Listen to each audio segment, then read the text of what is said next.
Čau, vítám vás u videa, kdy si rozebereme, nebo kdy budeme vyměňovat chladicí stěnu, nebo nosnou stěnu s chladičema na Volkswagen Golf 4. generace 1.9 TDI o 66 kW. Zatím jsme sundali přední světla, nárazník, mřížku nárazníku. Budeme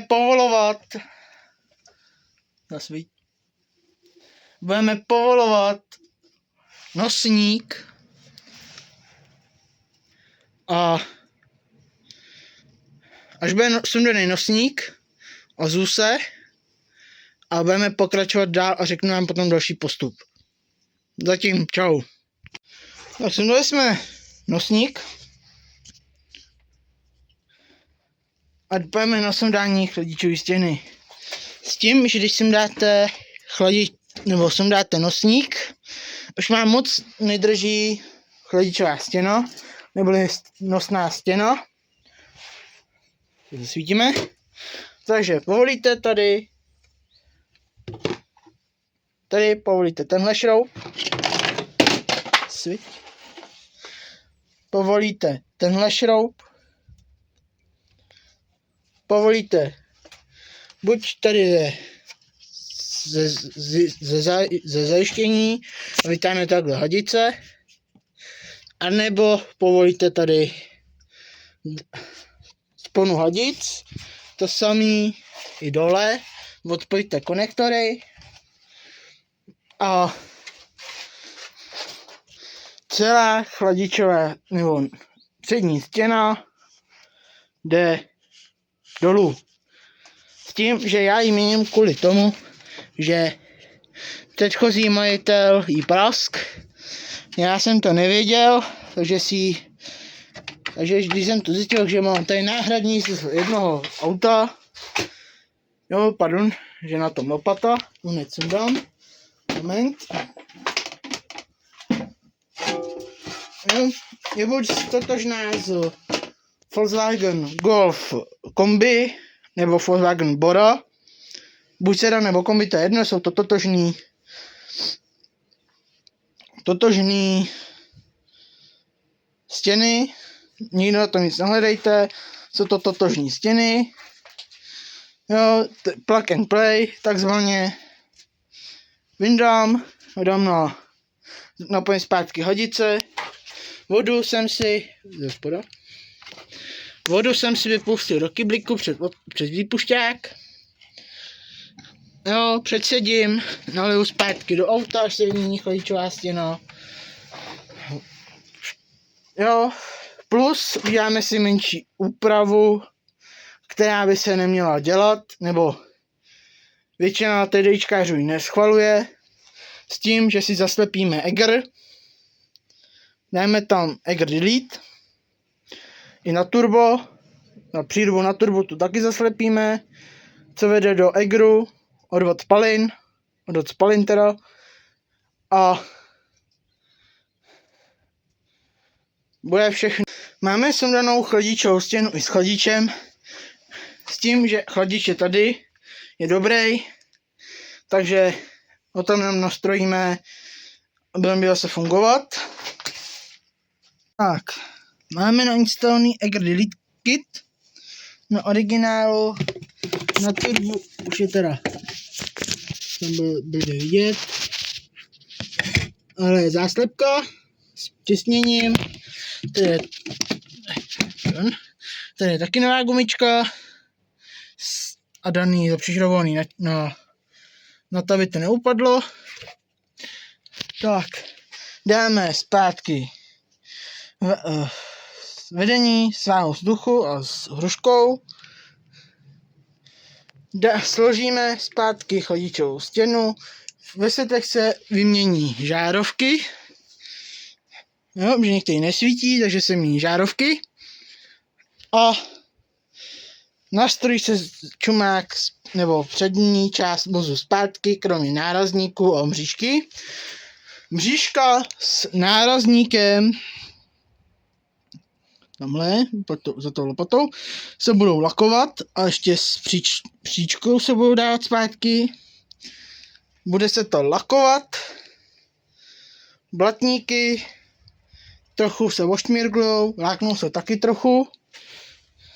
Jo, vypadají hrozně. A dolije se voda, projede se to ovzdušnit a auto je složený. Potom uvidíme, možná vyměním kroužek volantu, nebo si to nechám na zítra. Venku nám prší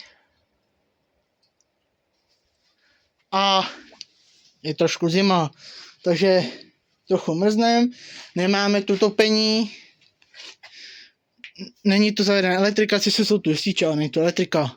Budeme dávat, tamhle máte nový volant s kroužkem, mám tady Šmoulise juniora, mýho bráchu, mám tady pomocníka, pomáhal mi, jsem dal chladičovou stěnu, i když už jsem ji u Robina bez komprese dělal sám, na Volkswagen Bora, zádrhel ve formě konektoru, tedy 3hranej a 4hranej, jako v pinech se to neliší, ale v konektoru auta ano, taky 4hranej, 3 pin, tam jsou jenom 3hraný a taky 3 pin.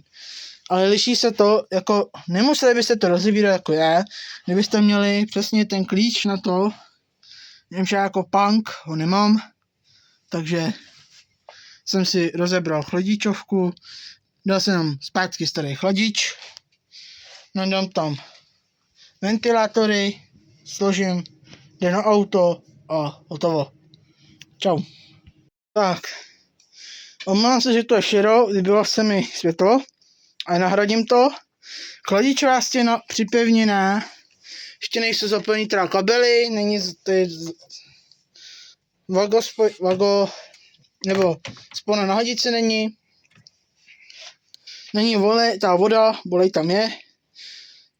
Motor jakž tak složený, krom toho zádrhelu, nějak zase plug and play, Bora z Bory chladičovka sedí, jo, takže asi, jak si říkám, plug and play, vyndá si to člověk, dá tam novou, může být z kombika, ze sedana, to je jedno, nechám tam originální výstuhu, takže vzpomínám, jak se to říká, já se omlouvám, budu přistřelat nebo dopisovat tam výstup. Tak, brácha bude točit, bude to asi stát za hovno, nebo za prd teda, pardon.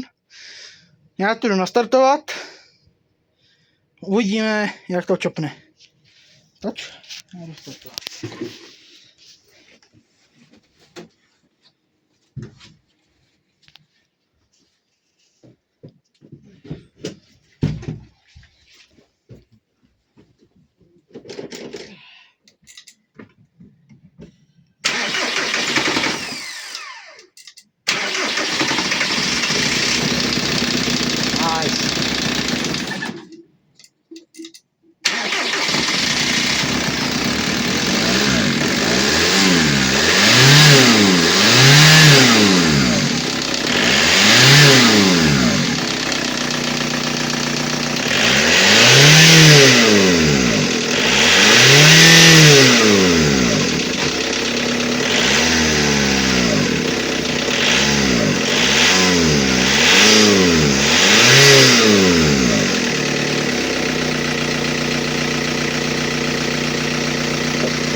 Tak, auto startovalo teď trošku divnější, takže to chcípnu.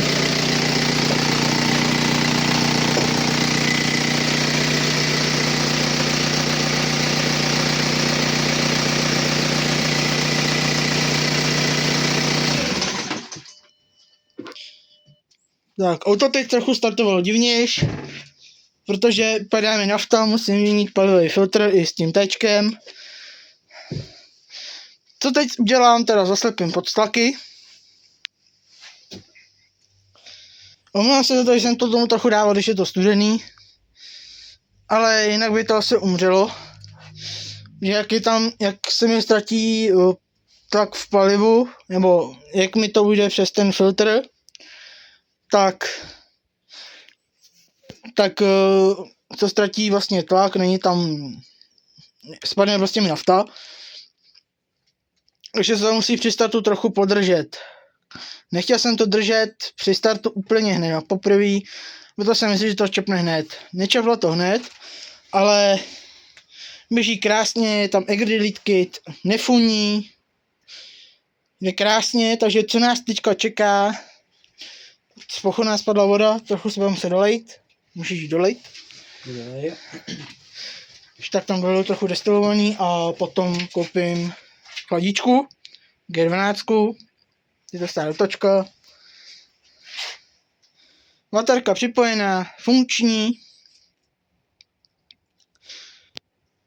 Trochu se doleje voda, nechá se to spadnout a až se to teď takhle, já to nastartuju, trochu s tím popojedu dozadu, aby jsme se dostali na podběh a takhle, aby jsem přidal nárazník. Zítra budeme pokračovat, nebo pro vás další video bude, že znova se sundá nárazník. Znova se sundá nárazník s mřížkou, bude se to lakovat, sundáme si kroužek, sundáme si volant s tím, že se odpoje baterka, aby nám nevystřelili do obličeje. Bude se mít kroužek volantu, možná i volant, tam dám jiný. Teď se to jenom složí, že už je, kolik že je? No, nemám hodinky, ale mobil se můžu 15:46. Takže do 4 bych to chtěl mít složený, s tím, že to bude funkční. Nebo ono to bude funkční, ale prostě zítra se doladí drobnosti, aby to troubilo a fungovalo pořádně. Možná další video za týden. Možná díl. Uvidíme, jak zbylo finance. Nebo si to nechám objednat u Robina. Tak pojeli filtr i s tečkem. Jo. Vyřeším podtlaky správně, už nebylo jako napůl zaslepený, že se to vyřeší. A budeme potom pokračovat v úpravách, kde, co se děje. Teď to nastartuju, nechám to chvíli běžet, aby se to prohřálo, zavře se voda, aby tam byl tlak, nebo podtlak, aby se prostě ovzdušnil systém. Jo, byla menší úprava, kabláže světel, pravděpodobně se to asi o ventilátor trochu roztočilo. Jo, a s kontrolou ještě všechno, co má být. Další úpravách se můžete těšit na úpravu tady tyhle bastlířské elektriky. Já to popravdě se vám přiznám. S tím autem byly původní jiný plány. Budeš takhle svítit? S tím autem byly původní jiný plány.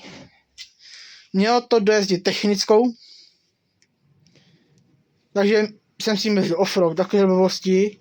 Ale už jsem to rozmyslel. Auto se upraví. Tamhle to, co mi uteklo, to se ještě utře, aby to tam nebylo. Upraví se a bude z toho prostě showkára. S Robinem se domluvím na tom, ještě by se tam nedal polep. Nebo polep bez komprese. V úpravách toto chtějí oni na favorita. A uvidíme, jak to auto skončí. Možná láká mě I když je to 1.9, nesmrtelný motor, láká mě do toho nacpat. Je to klasická předokolka teda. Pardon, že to přeskakuju. Je to narvat tam převodovku ze 4kolky, sehnat zadní nápravu ze 4kolky, přímo jenom z hatchbacka, není to kombík, je to hatchback. Moc se na to neukážu, je to prostě hatchback. Takže by se to dalo do 4kolky z hatchbacka. Vybral jsem to. Chci by si to mám si tu šeru, vybral jsem mi světlo. Neřešte to. No, Dal by se sem převodovka ze 4kolky i s nápravou zadní. Bylo by z toho 4x4, nechal bych to zapsat. Nebo druhá varianta, už třetí teda varianta, s tím, že bude tady čumák sbory. S batníkama, s kapotou, nechám to všechno zapsat. Bude to legální, úpravy budou všechno legální. Nic nelegálního, tady tohle se upraví, nebude to takhle, bude sem dané uctínění, aby to vlastně fungovalo tak, jak má. A třetí teda možnost je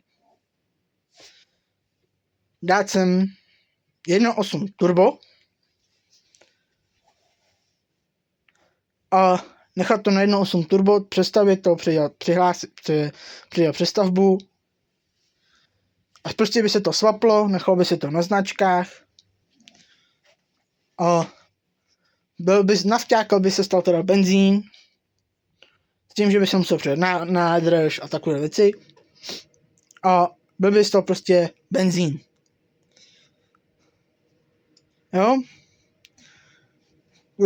Video už má 8 minut, já tam budu stříhat, takže nebo 8-9 minut, další video má asi 10, takže z toho bude jedno třeba 40 minutový video, nebo budou z toho 2 části, uvidíme, ale složím to, nechám to nastartovaný, složím to, až to bude složený, ukážeme si výsledek, s tím, že vám ukážu ještě teda, že to nastartuju, vedu s tím, tak si ukážeme, proč jsem měl chladičovou stěnu. A bude to krásně na světle. Nebudou se tam muset přesvětlovat světlama. Tak si ukážeme, proč jsem měl chladičovou stěnu. S tím, že se ještě možná do technický bude přidělat čumák, takže zatím neřešte to, jak to auto vypadá. Bude se lakovat. Já teda homemade budu si lakovat nárazník a blatníky, co jsou teď teda na tom, že ty jsou v čudu. Než by byly sknilý a prostě jsou laků, jsou v čudu. Takže se bude prostě upravovat, jak zatím po domácku, řeknu to na plnou hubu, bastlísky se to bude upravovat tak, aby to bylo zatím hezké. A uvidíme, kam nás čas přehoupne. Za chvilku se ozvu. 3.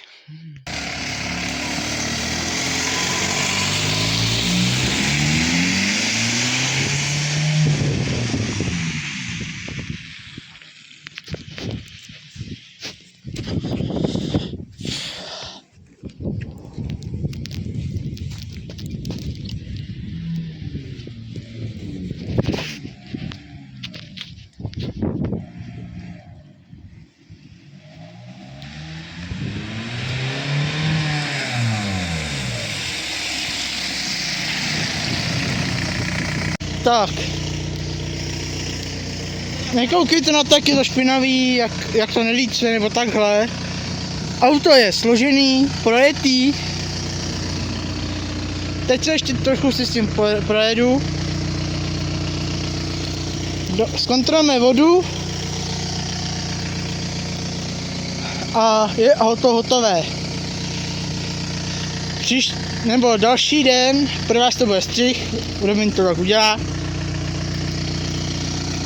Budeme sundovat nárazník, dopasovávat světlo s blatníkem a nárazníkem.